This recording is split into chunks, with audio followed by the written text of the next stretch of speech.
cái con ốc này đã khoan sẵn cái lỗ hết trơn, từ trên khoan lẫn lỗ. Mình chỉ có việc mình đưa xuống kê xuống chính xác là mình bắt cái ốc vô thôi.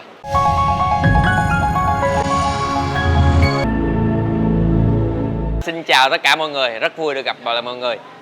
Mình là Điềm đến từ công ty Farmit. Thì hôm nay Điềm xin giới thiệu mọi người cái dòng máy tự động cho tôm ăn thế hệ mới phun trên bờ. Và cái máy này nó đã được cải tiến là lắp ráp rất là gọn và sẽ được đóng gói kỹ càng trong thùng gỗ. Thì hiện tại là mình sẽ cùng nhau khui cái thùng gỗ đó ra và lắp ráp cho mọi người cùng xem luôn nha. Xem nó tiện như thế nào nha. Rồi khi mà khách nhận được nó sẽ đóng thùng như vậy đây. Đóng thùng đầy đủ gài đâu phụ kiện là hết. Thì mình sẽ cùng khui nó ra ha. Mình xem thử bên trong là nó có gồm những bộ phận gì và nó gọn như vậy luôn nha. Rồi.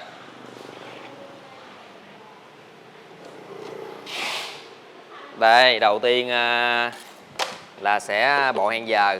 Đây là bộ hẹn giờ của máy cho tôm ăn ha. Mình sẽ để ghi một bên đi. Đấy. Rồi, đây là cái phần thùng máy.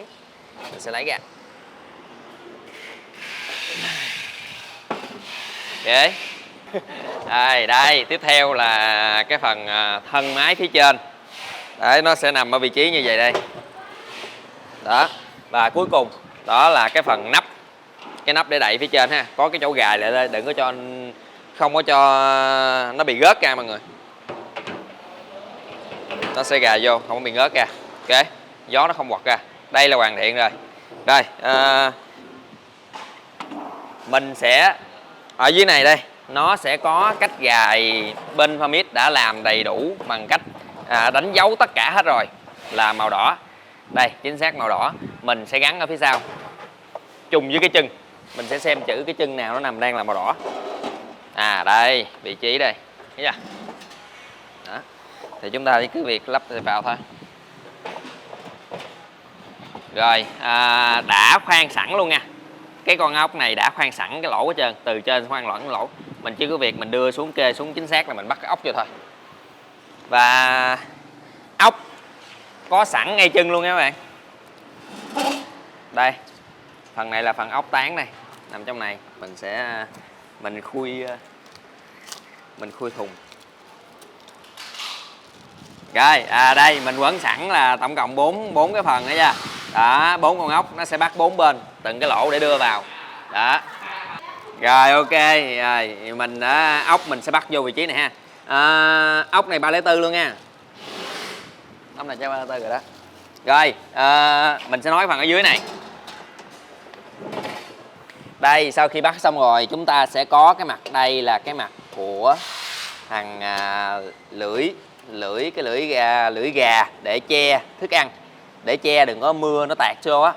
Nếu mà không có này á, thì mưa nó dễ bị tạt vô cái ống, nó quăng lắm. Mình sẽ để che đây. Thì ốc đây mình sẽ bắt vào ngay vị trí đây và gài vào để nó nằm ở đây. Quá đẹp. Quá ok. Rồi, vậy là mình đã hoàn thiện lắp ráp cái máy rồi. Mọi người thấy đơn giản không?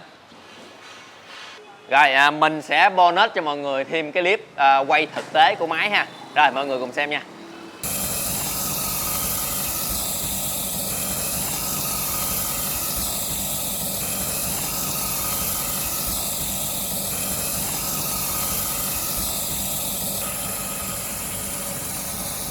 Công đoạn bung ra và lắp ráp vào cực kỳ đơn giản. Và toàn bộ cái máy phun này là có thể là lắp ráp thay linh kiện từng chi tiết một.